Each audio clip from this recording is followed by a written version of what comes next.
Welcome to the Chimney and Fireplace Success Network, a weekly broadcast sponsored by CVC Success Group, hosted each week by industry speaker, coach, author, and educator Jerry Eisenhower. Our presentations are produced to assist business owners and managers in turning their business dreams into their business realities. And now, here is your host, Jerry Eisenhower. And I want to welcome you to another episode of the Chimney and Fireplace Success Network. This is our weekly podcast produced by the CVC Success Group, where it's our mission to provide you the tools to make your business dreams into your business realities. Well, I want to welcome you for joining us today. And I try to bring on some really unique and special guests to help me tell stories and help you relate of what's going on and to offer you words of wisdom that you can utilize in your life and in your business. And today I got a special treat for you. I'll be honest with you. I've been chasing this guy for about 2 years now. That's right, 2 years to do this appearance on this podcast. And now he's consented to do it. So we're going to go forward and we're going to ask some questions. Now, part of this is going to dig back in the beginnings of the resurgence of the chimney sweep industry in America. You're going to hear some stories and some tales and the history that you may not know, because I don't know anyone better that can relate these stories than my guest today, none other than Sooty Bob Daniels. So Bob, are you out there with me, ready to rock and roll with this today? I am, and I'm happy to be here. This is great. It's a great topic, and I'm just anxious to get going. That's it, man. Well, listen, I know you're going to spread some value, so I'm going to ask some questions and then look for you for the answers. So here's my first one. There was a time, and I'm going to call it a land far, far away, which was actually the state of Oklahoma, and at a time when we were both much younger. And in this time, something motivated you to become a chimney sweep. Tell me what that magic moment was that said Bob Daniels needs to become a chimney sweep. Well, thanks, Jerry. It's probably the same thing that motivated everybody. You were broke and you needed money. I mean, that was my situation. I'd spent 10 years in education and nonprofit pursuits, and which were wonderful. But, Susan and I just had a baby, and I knew I needed to, start making some serious income. And, it just, so much of this was just blind luck to start with. I mean, I was visiting somebody in the state of Iowa. We lived in Oklahoma. I was visiting some friends in Iowa and picked up a Popular Mechanics magazine. And there in the back was perhaps the first ad that August West had ever run. And it, mentioned something about, making, I don't know, $40 or something, sweeping a chimney. And for some reason, thank goodness, that sounded really great to me. And so I called him up and I became about the 10th or 11th person in the United States to buy an August West system way back at the very beginning. And so that's what got me going. And, that then evolved, of course, to wholesaling things to other chimney sweeps. And most significant, I think, for the industry was the education that the industry was thirsting for and didn't really know they were thirsting for, and I was able to provide that. Yeah, and that was kind of what my next question was for you, because I believe that you started out distributing chimney caps made by Joe Moco, located there in Tulsa. So what was that driving force that made you decide, I'm going to go in distribution? Did you see a potential there, or did you just kind of fall into this thing? Well, it's like, I think any of us, the first thing you do is fall into something, and then you see the potential, and that causes you to go like crazy. Here I was in Tulsa, Oklahoma, and all I wanted to do was start making some money, right? Okay, so it's like, whoa. And I decided to charge $35 for a chimney sweep instead of $40. But I looked in the yellow pages in Tulsa, and there was only one other guy sweeping chimneys, and I thought, well, great, this is for me. And, it was not, the resurgence of the industry had not started yet, But it became clear in sweeping chimneys, and it was great. I was very fortunate, and I didn't mind the work of sweeping chimneys. And once I fell off my ladder on the very second day on the job, it never happened again. But it was clear that it took a while. It took people kind of customers sort of beating me over the head because I was kind of dense. But it was clear there were opportunities to sell things to homeowners and that homeowners wanted them. Now that is completely obvious here in 2020. I mean, whatever. We know we go out to the job and there's repair and there's level 2 inspections and all these different things we do and things that we can sell, waterproofing, crowns, chimney caps, relining. We have the tools to diagnose those problems. We didn't have any of that back then. This was 1977 when I started. And all this was about being a chimney janitor, getting the soot out of chimneys as best you could. Fiberglass rods, wire brushes, a really good vacuum that kept the stuff out of the house. But that was all we were doing. There wasn't any chim scan. You couldn't look up inside a chimney. You didn't know what was in a chimney. You'd shine a big flashlight down the chimney and see what, 3 feet? You didn't really know what was going on in there. You were just there to get the soot out and go on to the next job. But then what started happening was this was such a lucky break. There was a company located in Tulsa, Oklahoma called Jamoco Products. And they had started really decades before, actually, started making a chimney cap, a single flue chimney cap called the flue cap. It was galvanized, expanded metal mesh, but it had a very solid base. And they were on lots of houses in Tulsa. And homeowners would ask me if I could find a chimney cap for them. And I didn't know where they came from. I didn't know. I went to a few lumber yards and saw some other guy's cap that didn't look as good. And so I had a monumental experience. I went to a lady's house one time and I cleaned her chimney and she said, "Will you put a chimney cap on?" And if you can believe this, I said to her, "Well, there's a lumber yard down the street from your house here that sells them. You can go buy one and put it on yourself." Oh my God.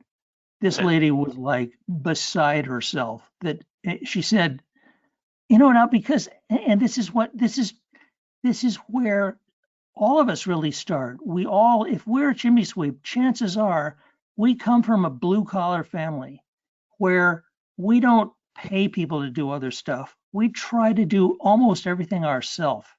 So that was my psychology. That was my dad's psychology. That was the psychology I brought into this trade. So here I was recommending a lady in a big ritzy house in the fanciest part of Tulsa, and that's a very wealthy town, to go down and get her chimney cap herself. Yeah, that was me in 1977. And she looked at me in disgust and she said, "I'll pay you to do this. I'm not going to go buy a chimney cap and go up on the roof, but I'll pay you to do it." And I said, "Okay, I'll look into this." And I drove away thinking, oh my God, there are wealthy people that will pay for things that we can provide. And then I saw the lights, and then I found the Jamoco factory and buying 10 or 15 caps a week from them and selling them throughout the week as I was cleaning chimneys. And I saw the potential there. And, that became, those of you who have heard me speak over the years, I've given this speech many times. If we, as chimney professionals, we will succeed to the degree to which we can project our upbringing into a place where we identify with people that are much more wealthy than we grew up as. And then you realize that there are people out there that will pay a lot of money for somebody to do something else. And when we make that something else available, then there's a lot of extra income that can come our way. That's great, man. And my entry was through Mother of News and the famous August West, which, August West ads that so many of us saw. So, right after I got my August West system, miraculously, I started receiving cassette tapes from some guy I have never heard of named Bob Daniels and from some company called Copperfield. Now, I had seen Copperfield ads in that soot sweeper that August West was their newsletter. But again, you started producing business building seminars that went to the highest level. You even had sweeping Cancun, sweeping Hawaii, and you were doing this for people even that weren't your customers. Any sweep in the industry was welcome to join Bob Daniels. You had Dave Pomeroy on your payroll at one time as a trainer and doing part of this training. So let me ask you this. Why did you do this? Why did you decide that sharing business building tips, what you described to me yourself as the Bob Daniels Dog and Pony Show when we had lunch a year or two ago, but what made you to do this, which was so phenomenal and helped so many people? Because, Bob, I wasn't your customer, but I became your customer.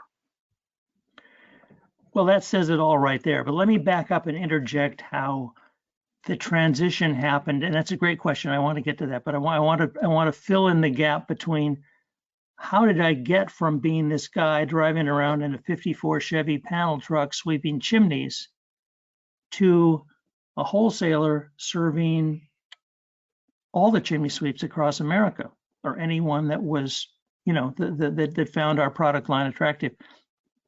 So what happened was this.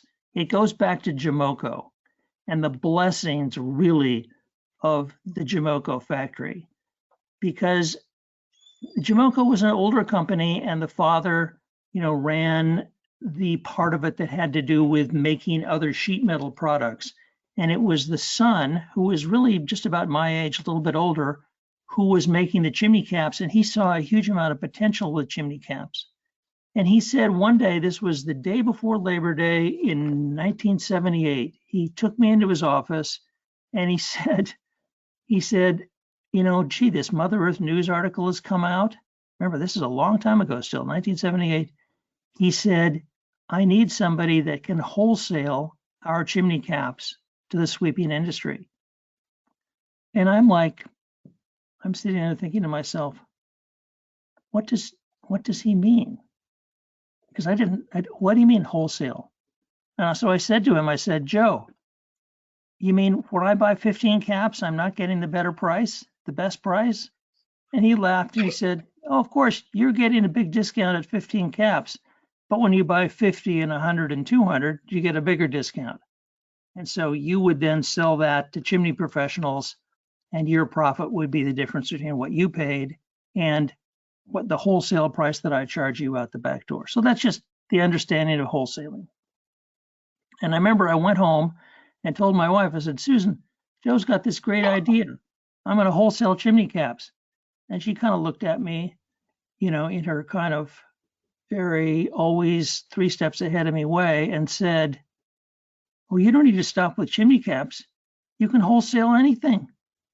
Brushes you use, the dampers you sell, chimney deodorant, stovepipe, anything that comes along.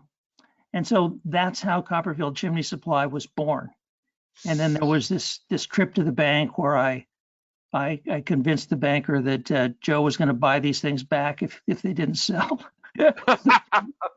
And then that guy got me a loan. And so then I filled up my garage with chimney caps. I made friends with the guys at Black Magic, who was the other large guy putting chimney sweeps in business. And he either gave me or sold me his mailing list. And then with time, August West started giving me their mailing list too, as guys went into business. So what year was it, Jerry, that you started? I started in 82. Okay, so yes, so you might have, so maybe they were giving me the names at that point, possibly, or else you had, sent in a request for a catalog. But our goal was to, well, backing up, it became really, really clear that it wasn't just selling chimney caps. It was teaching chimney sweeps to sell chimney caps so that they would want to buy more. That was all there is to it. So the motivation was just make as good a business as possible out of this.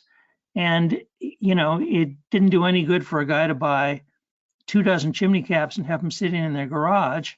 But if I could do a workshop telling them such things as, oh, be sure and put the cap in their hands. Customers love it. They desire it after they touch it. That's one thing. You can sell customers a cap as a sample and then ask them to pay you in a month and tell them you'll come and get it if they don't like it. Well, they always like it. So, there were things that I taught chimney professionals to do that helped them sell. And then so pretty soon it was like, wow, Bob, these ideas really work. This is great. I'm making all kinds of extra money selling caps. And then after that, it was replacement dampers. And then it was stainless steel relining pipe. And along the way, it was brushes. Well, this was back in the day when it was all wire brushes. I remember when flat wire brushes came along, they were like a big breakthrough. Yeah. And, so that's what did it. It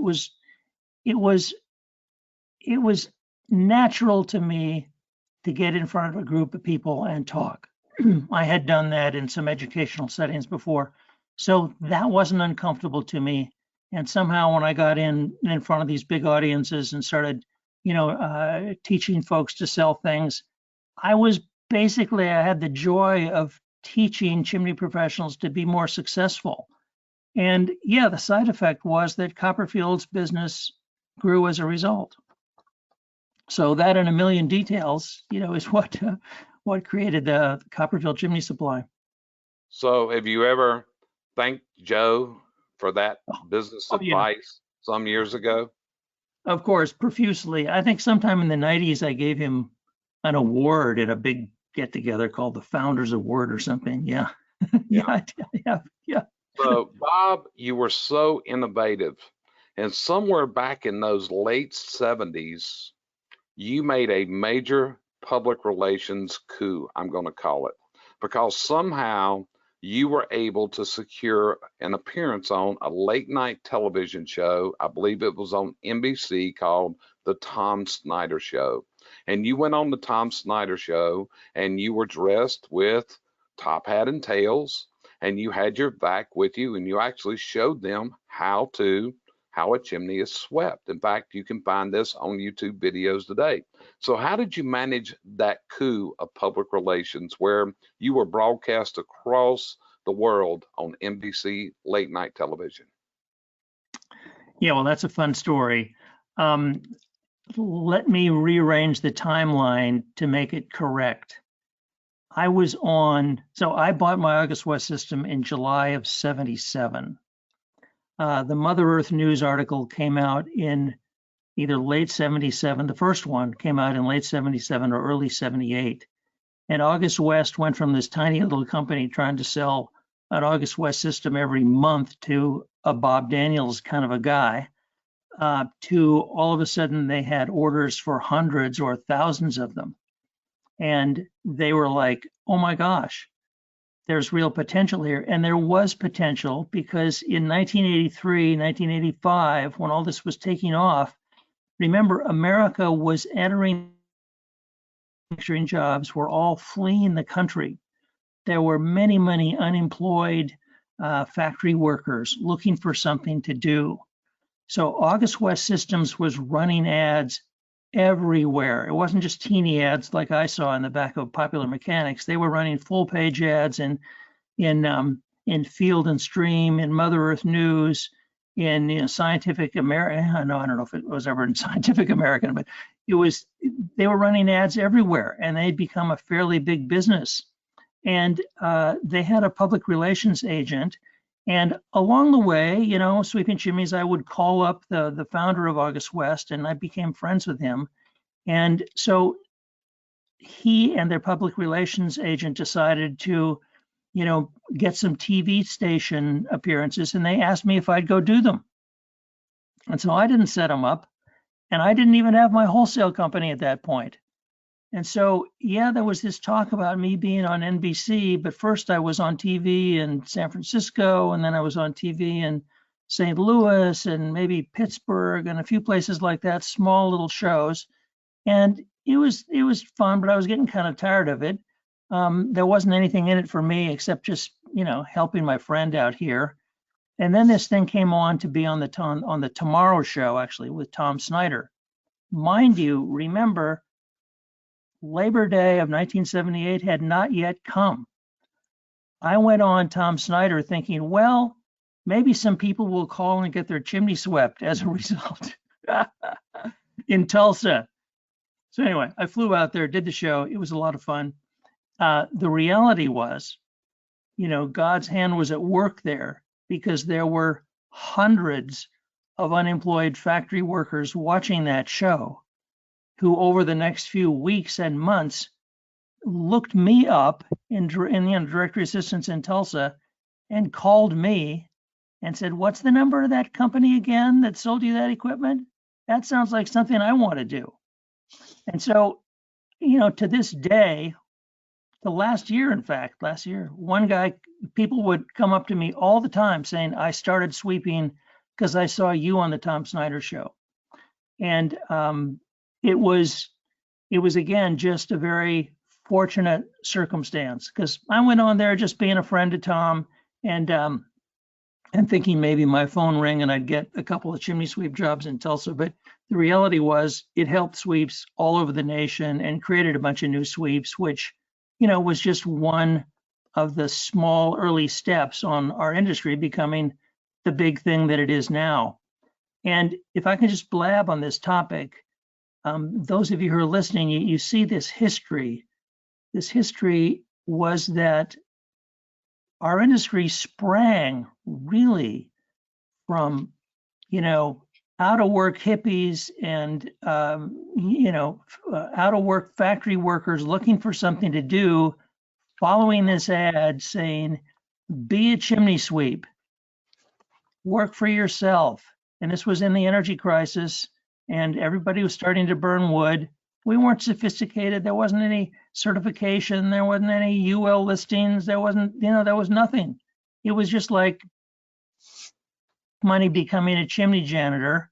And if you don't mind, and if you can actually wear this top hat and tails and it helps you get jobs. So thousands of us did that. That, of course, went away. The world evolved. This conference will now be recorded. Cut it back on. Keep going now. You're back on. Okay, so go ahead, Bob. What we have now is a situation where, it's nobody's going out and buying August West systems. There's nobody in the business of strictly putting individuals into business sweeping chimneys. People go to work for a chimney sweep company, they learn the trade, and they go off on their own. That's generally how it happens now. So we've evolved really from thousands of one-man sweep operations to way fewer chimney sweep companies than there were in the 80s and 90s, but much bigger ones, doing more things. And we've evolved this. I'm not at all one of these things were better in the good old days. No, they weren't better in the good old days. We have so much equipment and so many things, and so much more safety can be brought to chimneys, and beauty can be brought to chimneys, and all these things we didn't have. There wasn't any waterproofing. There weren't any multi-flue chimney caps. There was just, guys with a brush and some poles and maybe a 13 by 13 Jamoco chimney cap kicking around in their truck. And it's completely evolved since, 1978 to what we have now, which is, a major business providing huge amounts of safety for people and a really good living too for people. I never saw it getting this big, but I saw it getting bigger than it was really. And it's just been thrilling to see it watch. So the Tom Snyder thing was a move by August West, and it was great to be on that show. Of course, going to NBC, that whole thing is a whole other story, but yeah, it was fun. Well, when you were talking, it brought a couple thoughts to mind, Bob. One was, according to Tom Risch, he estimates that he sold 12,000 August West systems was he was the owner, and with an average cost of between $1,400 and probably $1,700 to maybe $1,900 if we knew the average cost, is a lot of money that was sold in chimney sweep backs. And as you talked about what people thought about it, made me think back to a dear departed friend of both ours by the name of Roger Sharon. And Roger one time talked about when Elmer's Pipe had done a survey of their customers of what their impression of a chimney sweep was. And the following was what Roger said their data showed, that a chimney sweep was an individual that came to your home, usually needed a shave, had a vehicle with at least one fender that didn't match the rest of the vehicle, and smoked a cigarette of questionable origin. Okay, so just thought I would throw that in because definitely it is a different time today, because many of us were children of the 60s and we know what that means as far as the way we were raised. But Bob, as you went in and running Copperfield, you were a marketing genius in a lot of ways, but you also so innovative, not just in marketing, but in product development. As I look back over every time I got those business building tips, you were also rolling out new products, rectangular pipe, different things that you came out with, different cleaning tools, new marketing methods. It was just, and this was why when those tapes came out twice a year, they came out on a cassette tape. And in those days, we had cassette players, and that's how so many of us learned. So how did you become this innovative person with all these innovative ideas that you had, Bob? Jerry, first of all, thanks for the compliment, and thanks to every chimney professionals that's listening. That whether you're brand new or whether you've been in it since 1979, it's a wonderful industry. There is a feeling, almost just a sort of a genetic. It's kind of like, you go to a football game and you're all rooting for the same team. When you go to a trade show with chimney professionals, there's that same kind of feeling that everybody's on the same page. Everybody does the same work. There's something that attracted us to this. When you think of the number of the millions and millions of people who the last thing they would think of doing is sweeping a chimney, for God's sakes. And that you have the rest of us in the industry, they were like, oh yeah, I can do that. Getting dirty, so that's good. Going on the roof, oh yeah, that sounds cool. So it's a wonderful thing that where we've come. It was just natural to me. Yes, we developed a lot of innovative products. Stainless steel chimney caps. That was a cool one. But there were other innovators too that came along and had bigger innovations. The biggest innovation of all was the ChimScan, for God's sakes. The biggest, being able to look down inside the chimney. Tom Urban and the ChimScan, to look down inside the chimney, diagnose problems that would lead to chimney repairs and relining. Relining hadn't even been thought of back in the day. And then others like Fred Schukel, who invented flexible relining pipe. If you can remember, if you can just picture, if all you had to reline a chimney were rigid pieces of pipe, and you went out to Mrs. Smith's house and that chimney had a big bend, how would you do it? We used to give workshops on how you would bash a hole in the bricks, set an elbow, go down a little ways, bash another hole, and then go and brick it back up to do the whole thing with rigid. So flexible relining pipe completely changed that. So that was a really, really good thing.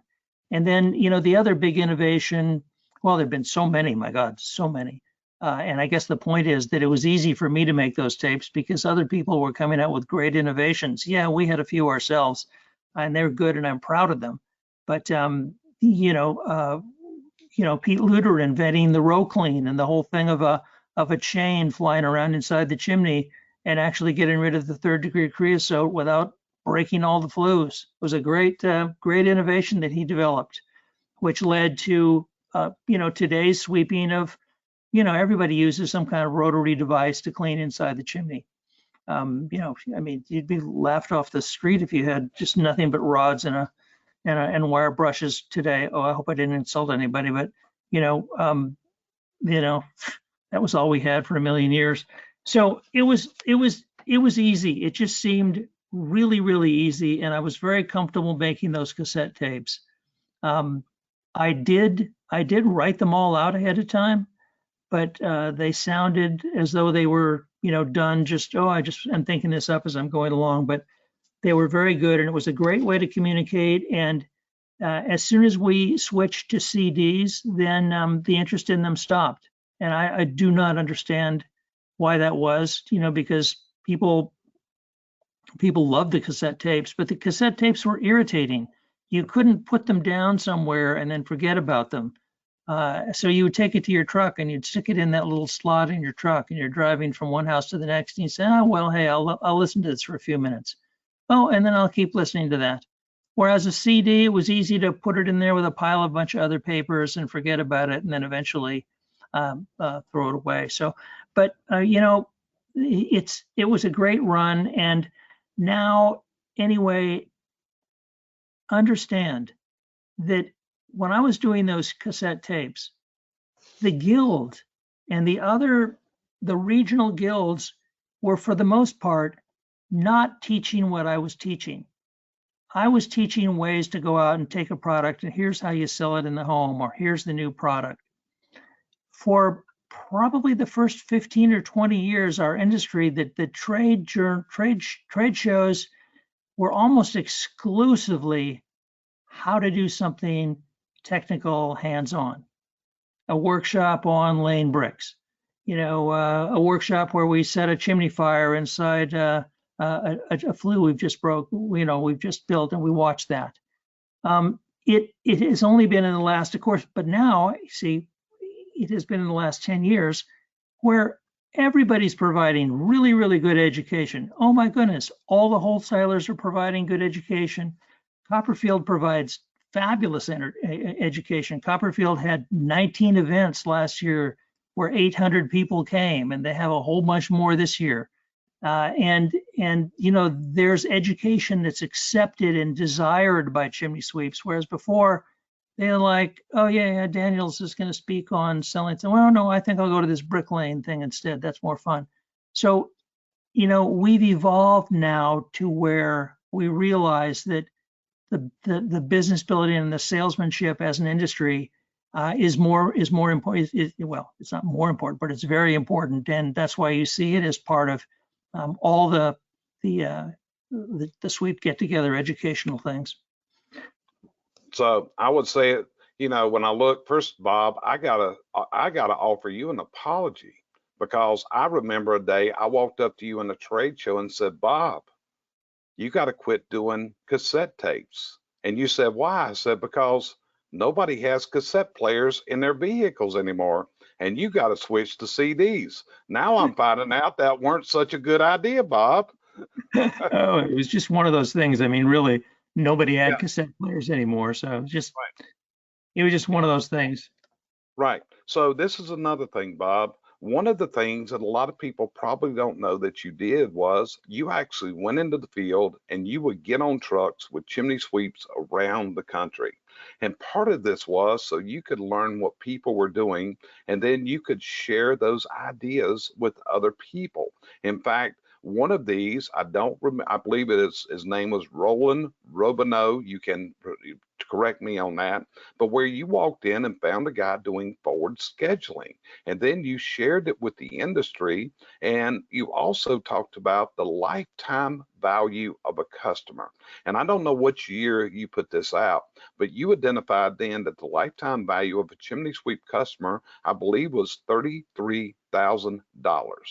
And that was something that stuck with me. And Bob, I still use that today and quote you on that because it's such a significant thought process. So why did you get out and travel with people? Why did you share these ideas like you did?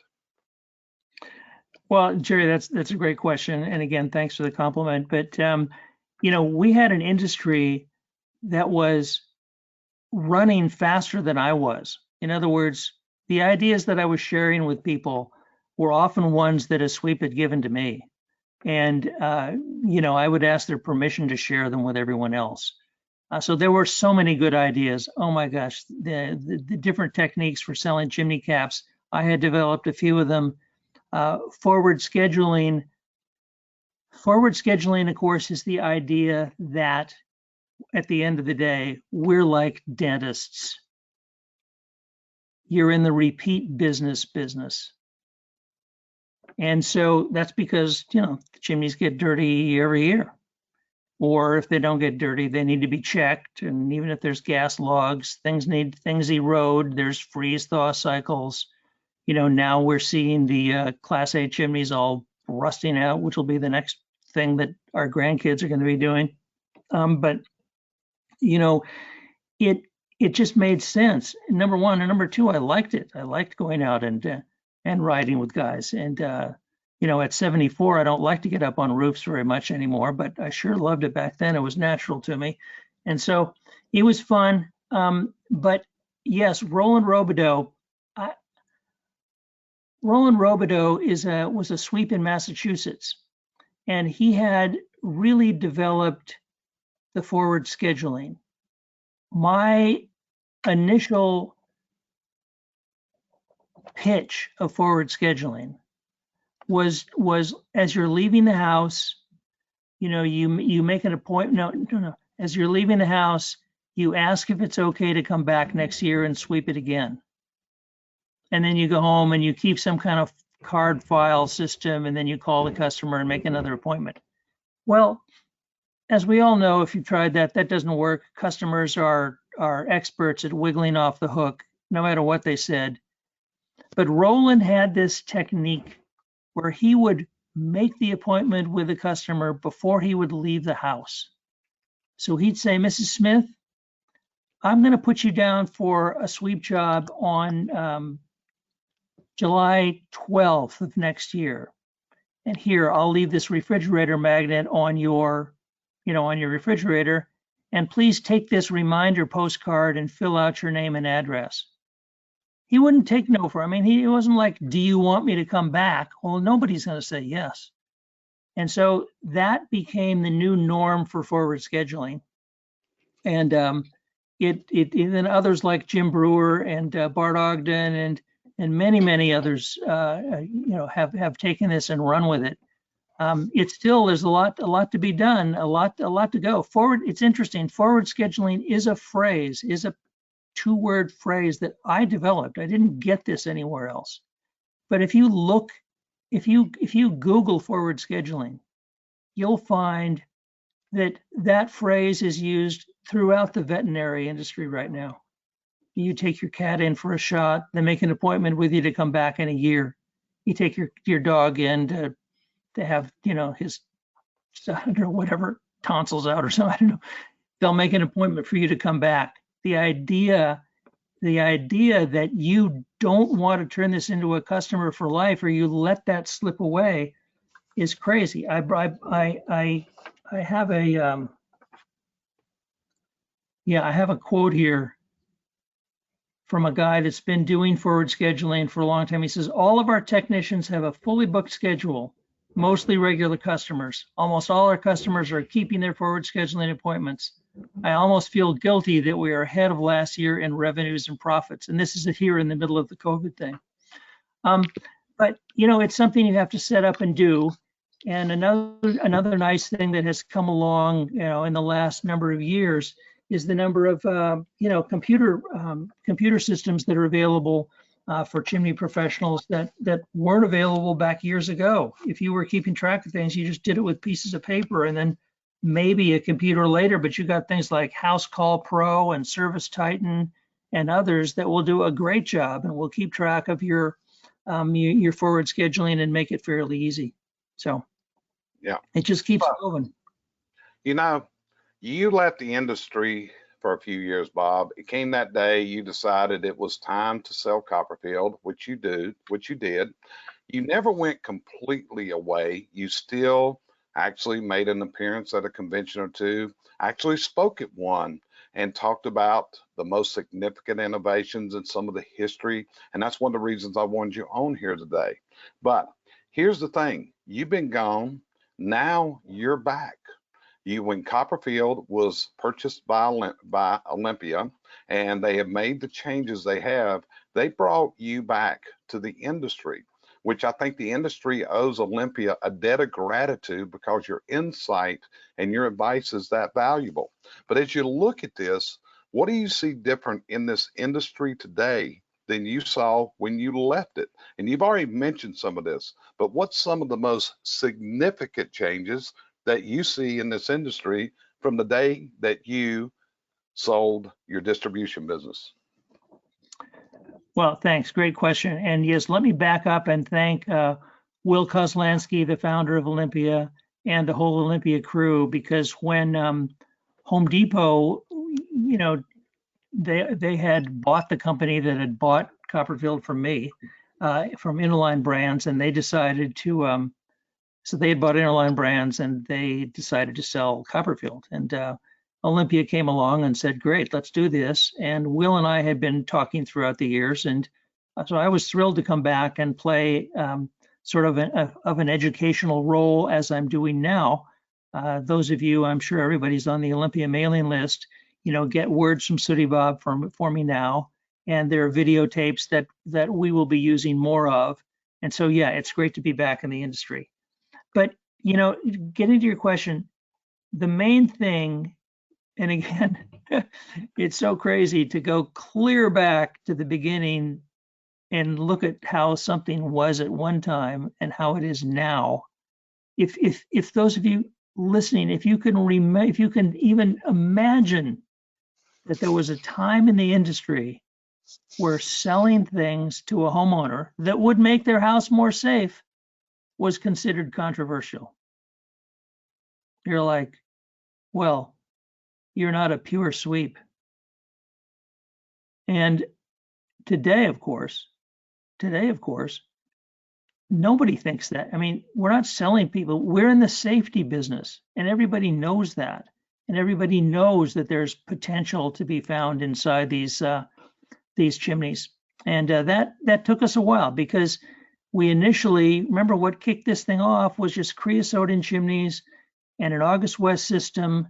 And so people focused on just getting the creosote out and doing the brickwork, and then maybe later some tuck pointing, and then maybe later some relining. But the focus was still on the hands-on side of it. Now the focus is equally on how can I realize the financial potential that is available through the act of making homes more safe. Just like a doctor becomes wealthy by, keeping someone's health up, we can become wealthy by, keeping their chimneys safe. When you think about it, I mean, when you just picture yourself standing in front of a house and looking at it, okay, you're on the sidewalk and you're looking at the house, and everything you look at, the lawn, the driveway, the siding, the gutters, the roof, everything has a huge industry attached to it. But for some reason, you look at the chimney, there wasn't any industry attached to that. It was very small, a few people left over from the turn of the century. And now chimney work is finding its place in the American home, panorama, and it's going to only get bigger. It really is. It's really going to only get bigger. Yeah, maybe things will be, we'll have to suffer some financial setbacks with the COVID thing, but that's going to go away. That is going to go away. That'll be solved, and we'll do what we have to, and then business will return. We're in a great business. Many chimney professionals are just as busy as ever right now. And but the biggest thing coming back is, number one, the amount of education there is in the industry. Number two, the acceptance in the industry. And number three really is the knowledge that chimney sweeps have, that they realize they are in the business of selling confidence and safety. Your homeowner, that's what they want. They may say, yeah, come clean my chimney, but what they're really saying is, make my home more safe.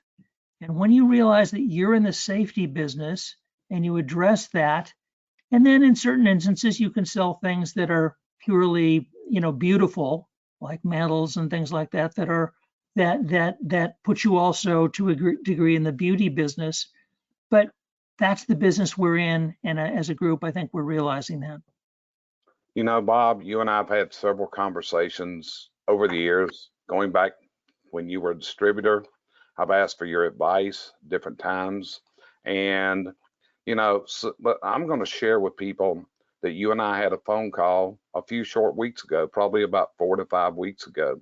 And you had sent me an email and you wanted to know if you could have a call with me the next day. And I said, certainly, because it's always a pleasure. And I'm certainly going to make time for you if we can have that conversation. And you shared with me something that day, and which was, how can I help these people? What can I do? And you shared with me that you felt that what we were doing through our company, through our outreach, and what we were trying to provide was where you saw you could help. And from that day forward, you've been gotten involved. You've been invited to participate in what I call my mastermind group, which is meeting of my clients. You've been enabled to hear some really powerful presenters on those meetings that are world-class presenters. And, and now I'm seeing it in your writings. I'm seeing it in your articles. When you publish stuff, you're giving people a hope for the future, which I honestly think there is. My next question had been, but you just answered it, which is, where is that future? Is there a future? Because as we face this, business is different. This is what we're teaching. And the new methods and new processes using virtual communication, touchless technicians, all the other thing. Do you agree with me, Bob, that this is an industry that has a phenomenal future as long as we understand how to guide it there? Oh yeah, and in fact, in my back room here, I'm working on developing a virtual chimney relining process. I'm kidding. There's certain stuff that can't be just virtual, but certainly the outside of the chimney stuff can be virtual. But we're in the midst of this coronavirus thing, and everyone, of course, has to know what your laws and rules are. As I make this, podcast here in early May, it's going to be different in June and different in July and different in August, and you have to keep in touch with that. But who knows how long until people feel comfortable with a chimney sweep coming in the house, or how long people feel comfortable going out and doing anything. But it won't be forever. It won't be that we won't return to some degree of normalcy forever, and people still have chimneys. And if anything, this health awareness may increase safety awareness for all parts of the home. So that's my hope, I guess, is that as people, they're not, no, people aren't saying, oh gosh, the COVID flu is just like having your chimney swept. No, I'm not saying that. But what they are saying is that in a year, people will retain this, I've got to be as safe as possible, which is why we wear masks and all this stuff when we go outside. And that will help our industry, because that is our product. It is safety. It is safety, and it's confidence. That's what we sell. So, I'm thrilled to see educational things going on about this.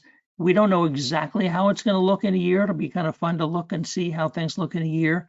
But, I think it's going to look a lot better. And I'm certainly, at some point, there's going to be a vaccine and a cure for this crazy thing, and then we can become confident again. Yeah. And Bob, I know that this has given you a new enthusiasm. I'm going to share an email that I got from you over the weekend, because Bob and I communicate a lot. So I know over the weekend, Bob sent me a picture of something, because he received an award, I believe in 1993, when Victor M. Garden gave him the President's Award for the National Chimney Sweep Yell. And he actually wanted me to compare it to the one that I won some years later, because there was a change in it. But I know over the weekend, what Bob Daniels was doing was he was reconditioning his 1993 President's Award from the National Chimney Sweep Guild. Am I correct, Bob? Yeah, that's great. And I thank Vic Imgarten for that. It was good. I had the privilege of being the first, supplier to receive that award, or manufacturer, and now any number of them have. But it was great. It was a great award. And yes, it ended up on a shelf and then the top fell off. And yeah, I'm just lucky that I'm going to be able to fix it. Yeah, it's like I told you, the funny story about mine, the year they gave it me at the end of the banquet, they took it back because they had run out. So they gave me Ashley Eldridge as an award ceremony. So it was actually a year before I got the actual one to bring home with me at the next convention. So anyway, they gave me a President's Award and took it away at the end of the banquet. Bob, how you like that one? Well, Bob, it's amazing to think how many there have been. And hey, as we wrap up here, just and I love our Copperfield guys. I just wanted to plug the upcoming hands-on rip and replace classes. There's going to be a bunch of them in June in 6 different locations: Northeast, Pennsylvania, Georgia, Ohio. Here's a phone number to call and register. It's 570-340-0482. 570-340-0482. And you can always email me at sootybob@copperfield.com. Yeah. Well, Bob, I really appreciate you being on here today. I really appreciate you sharing the stories that you've shared today, because this is the history of an industry that's proud. We have a time-honored tradition. We've had our ups, we've had our downs, we've had our disagreements, but at the same time, we're a group of people united in a mission to go to a much higher level. So my friend, I appreciate you joining me on this call today, and I hope we can do some more stuff together. How's that sound? Sounds great. Thanks, Jerry. Okay, and this has been another edition of the Chimney and Fireplace Success Network, sponsored every episode by the CBC Success Group. Remember, we're providing the tools to make your business dreams into your business realities. If we can help you, reach out to us. Let's have a conversation, and let's get you moving to where you want to be and where your business dreams are your business realities. Talk to you next time. Thanks for joining us here each week at the Chimney and Fireplace Success Network, sponsored by CVC Success Group, providing you the coaching and educational outreach services you need to move to your dream destination in business and in life.